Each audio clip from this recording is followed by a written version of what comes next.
Bonjour à tous, merci beaucoup d'être avec nous pour assister à cette scène sur le biomimétisme. Nous avons la chance d'avoir avec nous Kalina Raskin et Nicolas Cruau. Kalina Raskin, vous êtes la CEO et cofondatrice de Cybios, qui est un centre d'études dédié au biomimétisme. Et Nicolas Cruau, vous êtes le président de Neolith, qui est spécialisé dans la fossilisation accélérée des déchets. Donc Kalina, est-ce que vous pouvez nous expliquer déjà qu'est-ce que c'est que le biomimétisme et pourquoi vous avez justement créé ce centre ? Alors le biomimétisme, c'est assez simple d'un point de vue étymologique. Bio, c'est vivant et mimétisme, c'est imiter. Donc l'idée derrière le biomimétisme, c'est de s'inspirer de la façon dont fonctionnent les espèces biologiques, depuis la bactérie jusqu'à un écosystème naturel, et voir en quoi est-ce que ces différentes espèces et ces différentes stratégies développées par les espèces peuvent être inspirantes, notamment d'un point de vue de l'innovation, mais surtout de la transition écologique.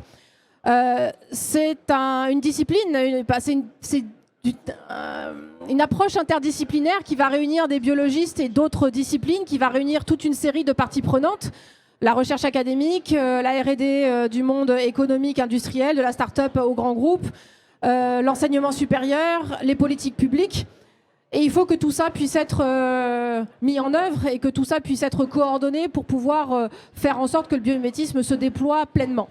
Et c'est dans cette perspective-là que le Cybios a été créé en 2014 pour pouvoir finalement agréger l'ensemble de ces acteurs du biomimétisme en France et faire levier sur la R&D et sur les politiques publiques.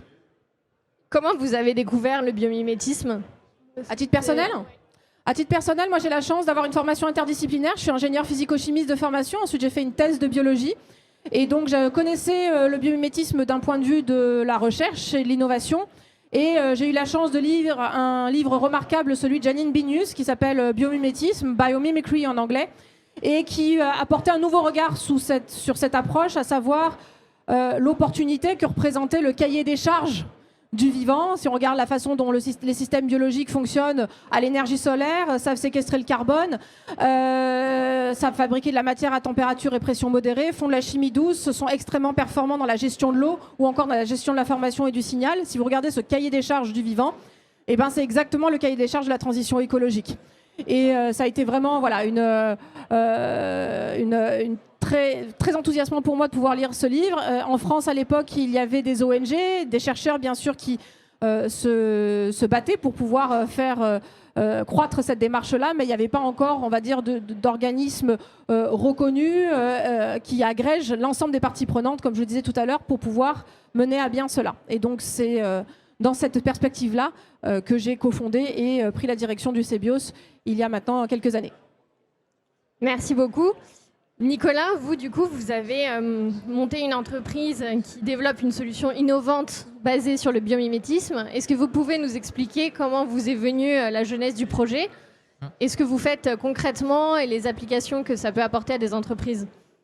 Alors, l'idée de Neolith, c'est de pousser une technologie qu'on appelait la fossilisation accélérée des déchets, qui consiste à prendre le déchet non recyclable en mélange, votre poubelle ou la poubelle des industriels, et de réussir à en faire un granulat minéral, donc un caillou, comme celui-là par exemple. Et ce caillou, il a les bonnes propriétés mécaniques et environnementales pour être reconsommé comme un caillou normal dans la construction, pour faire des bétons, pour faire de la route. C'est l'idée de la fossilisation. On prend des déchets en mélange et on les fossilise pour en faire des cailloux réutilisables.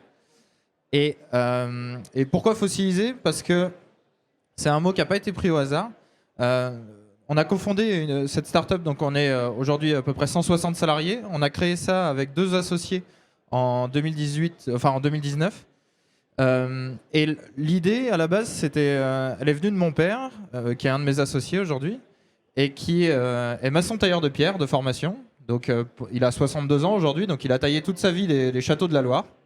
Et le château de la Loire, de base, il est fait, on va dire...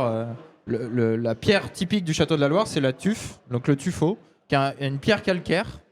Et ce qu'il s'est dit, mon père, c'est que finalement, le calcaire qu'il taillait là, c'était les déchets des dinosaures, donc le petit poisson ou les algues du Crétacé, qui sont morts et qui sont fossilisés avec le temps pour devenir un minéral de construction. Et il s'est demandé si on ne pouvait pas appliquer ce procédé naturel à nos déchets à nous et en comprimant l'espace-temps là-dessus. Et donc, il est venu avec une proposition de procédé qui reprend les grandes étapes de minéralisation des déchets organiques du passé et qu'on a du coup essayé d'industrialiser et de rendre, d'inclure dans un modèle économique et tout ça. Et alors, je me sens à peine légitime pour parler de biomimétisme parce que si on s'inspire exactement de la définition, on s'inspire pas du vivant parce que moi, à la base, ils meurent. Donc, bon, je suis à la fin du biomimétisme peut-être, mais en tout cas, c'est vraiment une observation de la nature à la base qui a mené à l'idée. Et ce que je trouve assez rigolo, c'est que c'est un procédé industriel, mécanique et chimique. Mais l'idée n'est pas venue d'un ingénieur ou d'un chimiste. Elle est venue de quelqu'un du terrain, un artisan, qui vraiment a constaté que ce qu'il faisait tous les jours, c'était finalement le résultat de la nature et qu'il y avait peut-être moyen de s'en inspirer. Et c'est une solution pour vous qui peut s'appliquer à grande échelle? Ça pourrait être utile pour des entreprises aujourd'hui? Oui, alors nous, notre métier, c'est donc de vendre de la prestation de traitement de déchets auprès des grands industriels du déchet. En particulier, celui qui était juste avant, a priori, c'est un client potentiel pour moi. Et donc, au lieu de payer l'enfouissement et l'incinération, ils pourraient payer la fossilisation, moins cher que ce qu'ils payent aujourd'hui, pour mieux traiter leurs déchets. Mieux traiter leurs déchets, ça veut dire quoi? Ça veut dire donc éviter l'enfouissement et l'incinération, et donc en particulier éviter énormément d'émissions de CO2, parce qu'enfouir, ça émet beaucoup de méthane, même si on en capte une grande partie, les fuites sont très émissives. L'incinération, c'est une bonne techno pour pas enfouir, mais vous brûlez en particulier des plastiques pour faire de l'énergie, donc c'est quand même assez carboné. Hein, ça va pas dans la trajectoire 2050 net zéro. Et donc la fossilisation, au contraire, c'est une forme de séquestration carbone. Donc c'est un bilan carbone qui est négatif parce qu'on émet assez peu d'émissions, assez peu de CO2 nous-mêmes et on séquestre beaucoup en comparaison. Et donc l'idée, c'est cette techno-là, elle peut être mise à l'échelle. Aujourd'hui, on la met à l'échelle sur des unités qui font à peu près 10 000 tonnes de traitement par an. Et le potentiel de réduction d'émissions de CO2 qu'on a avec ça, si demain je traitais tous vos déchets, ça serait à peu près 7% de l'empreinte carbone française, toute industrie confondue. Donc c'est non nul. C'est une techno qui peut avoir un vrai impact sur l'empreinte carbone de la France et faire de la filière déchets une filière de puits de carbone au lieu d'en faire une filière de valorisation énergétique qui sera nécessairement carbonée. Et quels sont les freins du coup? C'est une question ouverte pour tous les deux, parce que si vous êtes en train de dire que c'est 7% de réduction potentielle de l'empreinte carbone, c'est énorme. Et pourtant, ce n'est pas des solutions qui aujourd'hui sont extrêmement développées ou très connues, ou développées à grande échelle. Donc quels sont les freins que vous voyez aujourd'hui au déploiement de ces solutions? Alors, pour finir sur ma part, nous, en même temps, on n'est pas très vieux, on essaie d'aller vite. Donc, factuellement, il n'y a pas beaucoup de freins. C'est des freins d'industrialisation et on a vraiment essayé de déployer notre solution la plus rapidement possible. Mais le marché est là, la réglementation est là. Alors, il y a toujours des contraintes réglementaires et machin qui ralentissent, mais factuellement, on va pas se plaindre.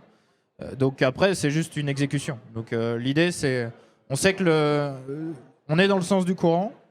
À l'instant T, on est déjà bon. Donc normalement, ça devrait bien se passer. Donc laissez-nous le temps de déployer, quoi. Et si on parle des freins du développement du biomimétisme aujourd'hui, j'ai envie de dire que le premier frein, il est culturel.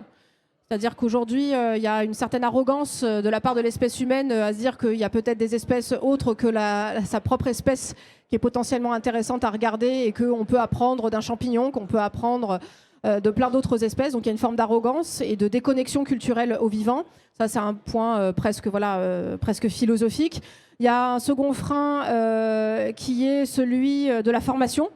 Et je suis bien placée pour le savoir, et pourtant j'ai un cursus scientifique, mais il y a un vrai silo entre la formation à la biologie et les formations aux autres sciences, que ce soit les sciences dures ou les sciences humaines, sociales ou économiques. Donc il y a un vrai silo entre ces disciplines-là. Donc si on veut pouvoir développer du biomimétisme et donc s'inspirer du vivant, il faut être en capacité d'aller explorer, d'aller dans le champ disciplinaire de l'autre, et en particulier de la biologie. Et ça, vous allez dans des grosses industries de la manufacture ou des grosses entreprises industrielles aujourd'hui, de l'automobile, de l'aéronautique ou de la fabrication de matériaux au sens large du terme, il n'y a pas de biologistes dans les rangs et donc ils n'ont absolument pas le réflexe de pouvoir faire de l'interdisciplinarité. Et le troisième frein, qui est un peu lié au précédent, c'est l'accès à la donnée biologique en elle-même. Aujourd'hui, la donnée biologique, elle est produites par des biologistes, pour des biologistes, et pas du tout à des fins de valorisation dans d'autres domaines d'expertise. Aujourd'hui, on estime qu'il y a environ 10 millions d'espèces à minima sur Terre, entre 10 millions et plusieurs dizaines de millions. Il n'y en a que 2 millions qui ont été identifiés, c'est-à-dire étiquetés comme cette espèce-là est différente d'une autre que j'ai déjà identifiée. Et parmi ces 2 millions d'espèces, il y en a quelques milliers à dizaines de milliers qui sont étudiés par les biologistes et quelques dizaines, allez maximum, peut-être qu'on dépasse la centaine d'un point de vue du biomimétisme et de la bioinspiration, parce qu'en fait, c'est pas spontané qu'un ingénieur physicien, un ingénieur chimiste se dise ah tiens, je vais aller comprendre comment cette espèce-là fabrique de la couleur, comment cette espèce-là elle fabrique un certain nombre de matériaux, qu'ils soient minéraux ou organiques. Et en fait, on est tributaire de la curiosité d'autrui. Et donc, un des enjeux aujourd'hui, un des leviers de développement du biomimétisme, c'est de faciliter cet accès à la donnée biologique. On est lauréat, je suis ravie d'être là parce qu'on est lauréat d'un appel à projet de la BPI qui s'appelle Accélérer la transformation des filières, qui permet justement de lever ces freins dédiés au biomimétisme. On a un programme qui s'appelle le programme Biomig, qui vise d'une part à développer un moteur de recherche en capacité, lorsqu'une entreprise de R&D a une problématique, de trouver un nouvel adhésif, de trouver une nouvelle façon de fabriquer de la couleur ou d'une nouvelle façon de fabriquer un matériau résistant au choc, par exemple, d'aller interroger la littérature scientifique mondiale dans le domaine de la biologie et ou de la bioinspiration pour trouver des modèles d'intérêt. Ça, un cerveau humain, aujourd'hui, nous, on le fait dans l'équipe. On a des cerveaux interdisciplinaires qui savent faire le pont, mais on parle de millions et de millions d'articles à aller analyser et c'est pas forcément trivial avec les moteurs de recherche à disposition. Donc ça, c'est d'une part outiller les acteurs pour qu'ils aient accès à la data. Et d'autre part, c'est tisser des partenariats avec une institution absolument remarquable telle que le Muséum d'histoire naturelle de Paris. Le Muséum d'histoire naturelle, c'est pas du tout qu'un musée. On le connaît souvent comme un musée, mais c'est d'abord un organisme de recherche. C'est d'abord plusieurs centaines de biologistes et experts naturalistes de la biodiversité mondiale. Donc ils connaissent et ils observent la biodiversité. Et par ailleurs, c'est 70 millions de spécimens dans les réserves cachées du muséum qui ne sont absolument pas valorisés du point de vue de l'ingénierie. C'est-à-dire qu'on a pléthore de matériaux qui ont potentiellement des propriétés thermiques, des propriétés anti-abrasives, des propriétés d'intérêt, bref, pour le monde de l'industrie et qui ne sont absolument pas étudiés et caractérisés comme tels de façon systématique. Et c'est ce que nous, on propose dans cette plateforme-là. Et donc, ça permet de venir lever un certain nombre de freins d'accessibilité à la connaissance et à la donnée et aux paramètres du vivant pour les rendre accessibles au monde de l'industrie.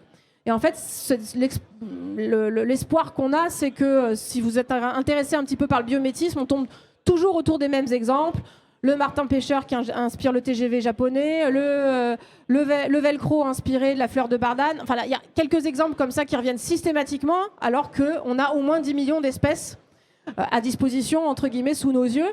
Et ça vient juste d'un biais d'interdisciplinarité et d'intérêt de l'ingénierie et du monde de l'ingénierie à aller comprendre, avec les outils de l'ingénierie, comment fonctionne le vivant. Donc on a besoin de s'outiller pour pouvoir accélérer l'accès à cette connaissance-là.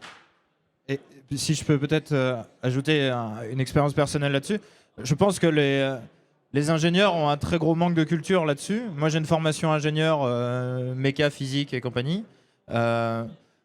On m'a parlé peut-être une fois de biomimétisme en cours, mais c'était plutôt pour le côté anecdote, comme tu l'as dit, avec le velcro, le machin.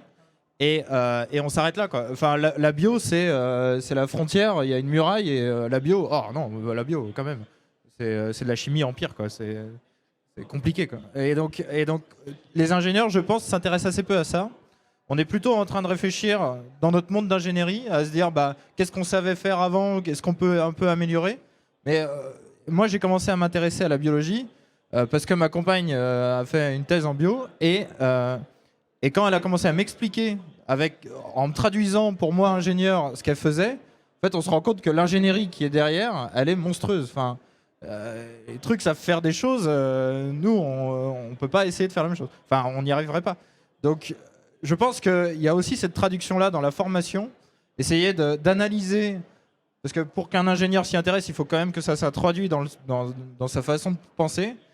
Mais analyser la biologie avec des yeux d'ingénieur, je trouve ça fascinant. Et c'est assez caractéristique le fait que notre projet il a été proposé par quelqu'un qui n'est pas du tout du monde de l'ingénierie ou de la chimie.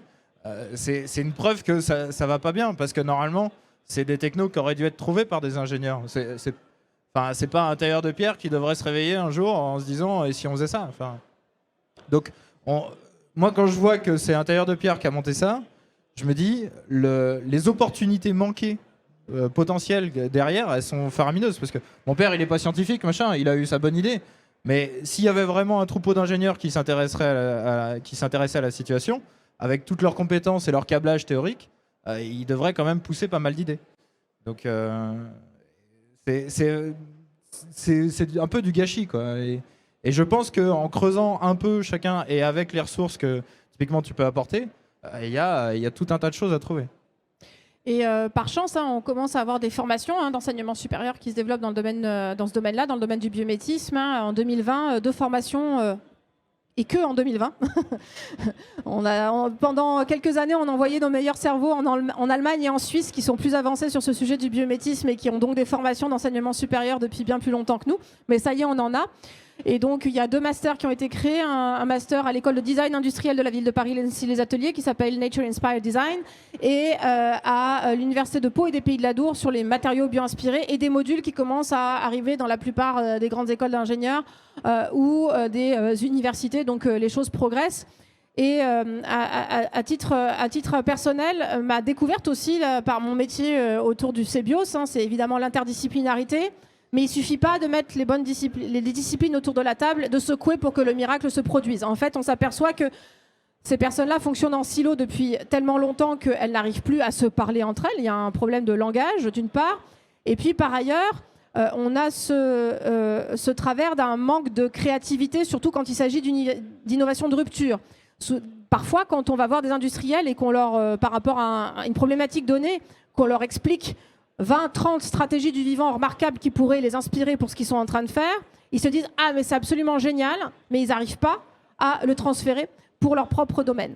Et nous, on s'est aperçu que ce qui était extrêmement utile quand on fait de l'innovation de rupture, et notamment de l'innovation de rupture bio-inspirée, c'est d'associer des profils créatifs autour de la table, et donc typiquement des profils de type designer, mais designer au sens conception industrielle, des gens qui sont en capacité, un peu comme l'architecte dans un projet, de faire des esquisses à partir d'un système qui est très complexe avec des enjeux d'intégration au site, des enjeux réglementaires, des enjeux de fabrication et de production. Eh bien, le designer industriel, il sait en fait intégrer toutes ces dynamiques-là et être en capacité de générer des concepts qui permettent à tout le monde de se projeter dessus et d'arriver à formaliser et incarner cette idée-là. Et moi, mon intuition, c'est que ton père, c'est finalement un peu ce rôle créatif presque dans l'écosystème de ces scientifiques-là. Et moi, à titre personnel, en ayant une formation 100% scientifique, j'ai cruellement manqué d'approche par le design et d'approche par la créativité qui permettent réellement cette connaissance-là de la mettre au profit de quelque chose qui va être en rupture. Or, c'est bien de rupture dont on va avoir besoin par rapport au défi de la transition écologique. Donc nous, aujourd'hui, les équipes idéales, c'est l'ensemble des disciplines autour de la table, scientifiques, techniques, certes, mais aussi des profils créatifs, parce qu'on a besoin d'eux pour incarner les concepts qui doivent être développés. Après, le problème avec ce genre d'équipe, c'est que moi je le vois bien en interne, parce que tu as totalement raison. Moi, l'inventeur, il n'a pas été inventeur pour rien, parce qu'il a tout un tas d'idées. C'est très créatif. Mais le problème, quand tu essaies de jongler entre faire fusionner un profil créatif avec des profils techniciens, c'est qu'ils ne parlent pas le même langage, quoi. Et il y a vraiment une façon à faire. Enfin, on n'a pas totalement trouvé, nous, chez nous, exactement comment faire cohabiter tout ce monde-là, parce que c'est des langages différents. Le langage créatif, il s'affranchit, chez nous, de toutes les règles de R&D, on va dire, processées et tout ça. Ça marche bien au début, mais à partir d'un moment, ça fait que si on veut continuer à faire de la R&D, il faut soit s'affranchir du modèle créatif pour dire on rentre dans des process, et dans ce cas-là, on fait une croix sur l'innovation de rupture, soit on détériore finalement notre R&D processé parce qu'on veut permettre à ce créatif d'abonder une fois de temps en temps. Et je pense que c'est ce qui évite l'innovation de rupture dans plein d'entreprises, c'est qu'à partir du moment où on s'est bien structuré, les profils créatifs, on n'a pas envie de les voir. Et en fait, ils sont chiants. Enfin, ils réagissent pas comme tout le monde. On comprend pas tout ce qu'ils disent et c'est pénible. Et donc, alors chez nous, on a trouvé une petite solution. Pour l'instant, on verra si ça marche. C'est qu'on a un département vraiment rupture avec le créatif dedans et une petite équipe de mercenaires qui est là pour générer de l'idée vraiment disruptive. Il y en a peut-être qu'une sur 10 qui marche, mais s'il en fait sortir une, par contre, elle est vraiment bien.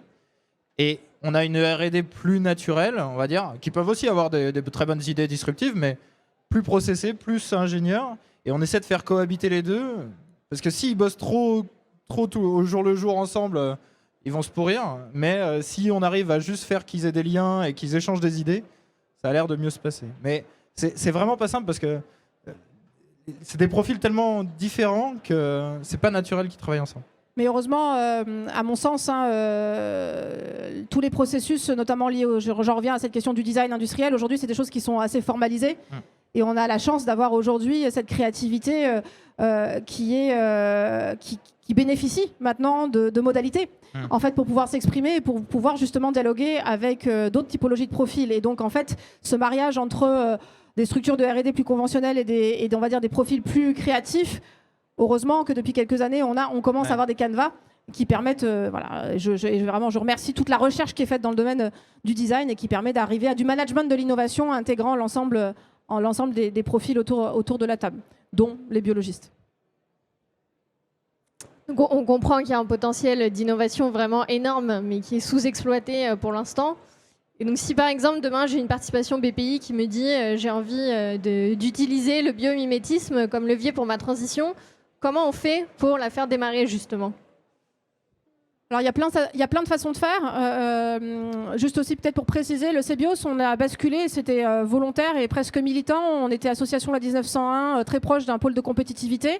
On est passé en société parce qu'on avait besoin de pouvoir avoir nos propres actifs, et notamment cette plateforme dont je vous parlais tout à l'heure. Mais on n'a pas voulu être une société lambda, on est passé en société coopérative d'intérêt collectif. On est resté à but non lucratif volontairement. On est des ovnis dans le monde de la recherche et de l'innovation.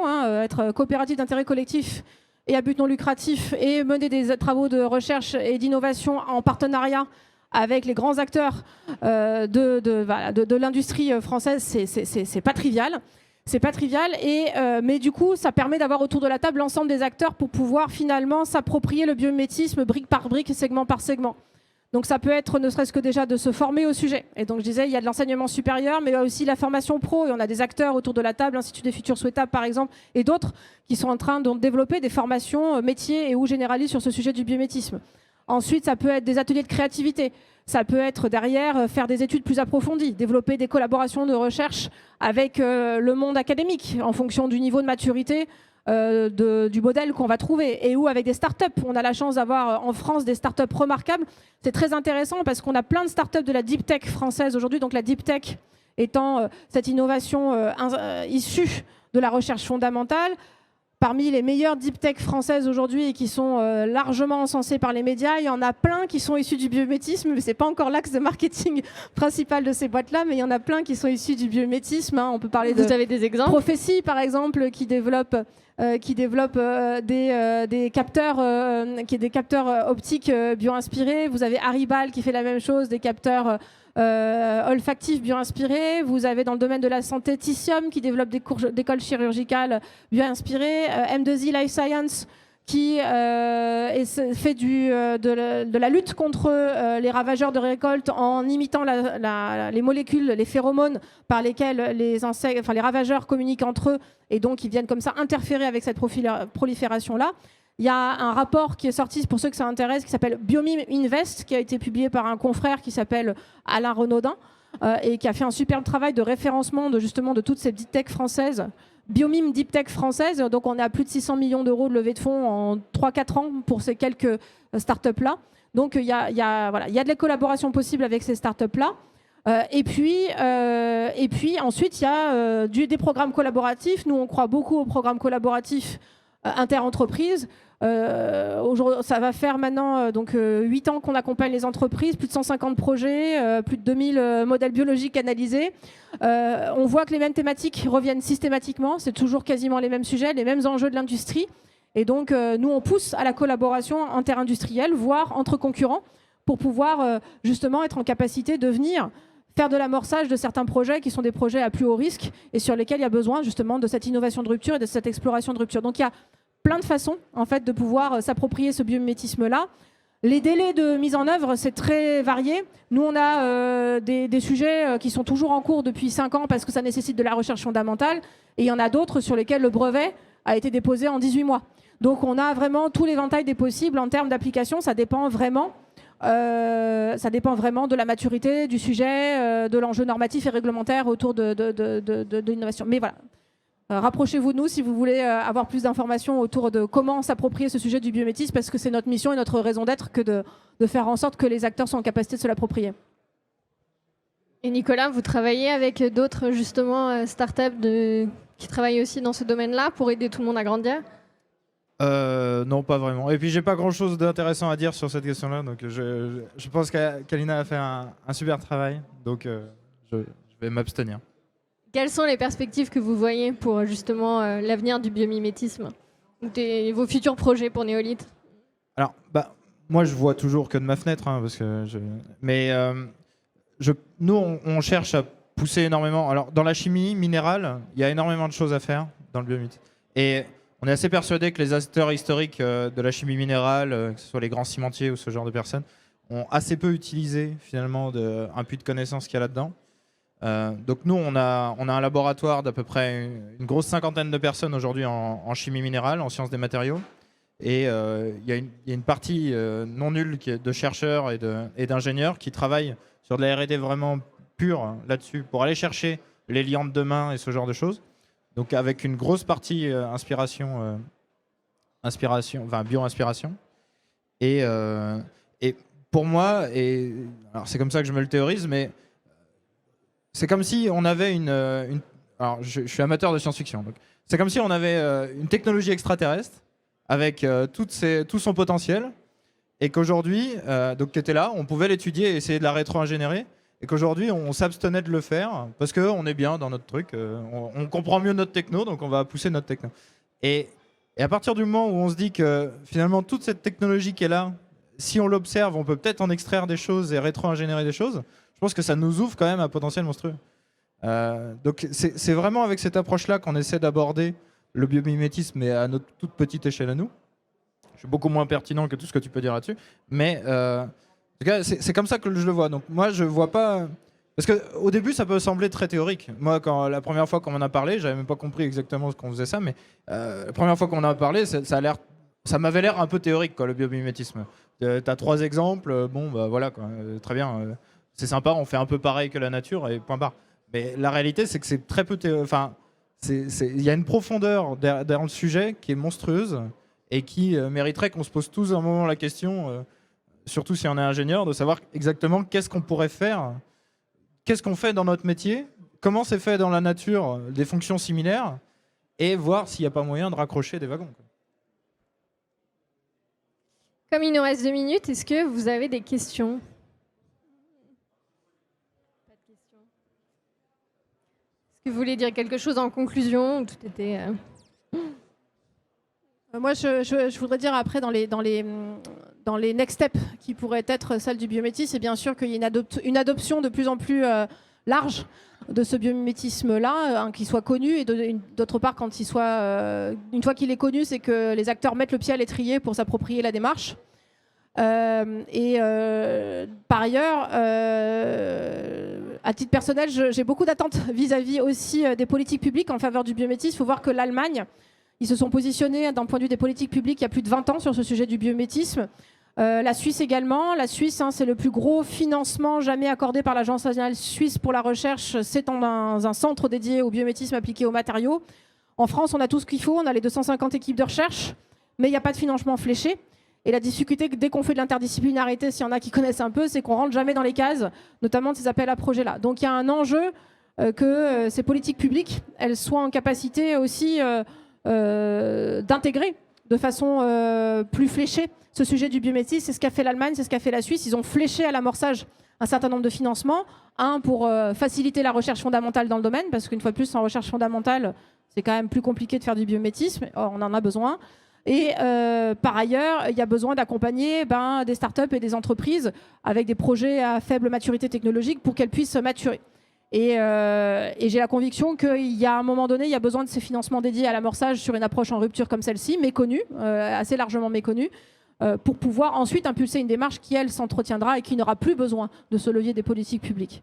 Donc voilà, donc je lance un petit peu aussi un appel à ces politiques publiques pour qu'elles se positionnent. Il y a eu du progrès, hein, le ministère de l'écologie est le premier à s'être intéressé à avoir intégré le biomimétisme dans sa feuille de route nationale, que ce soit pour la transition écologique, pour la biodiversité ou encore pour la bioéconomie.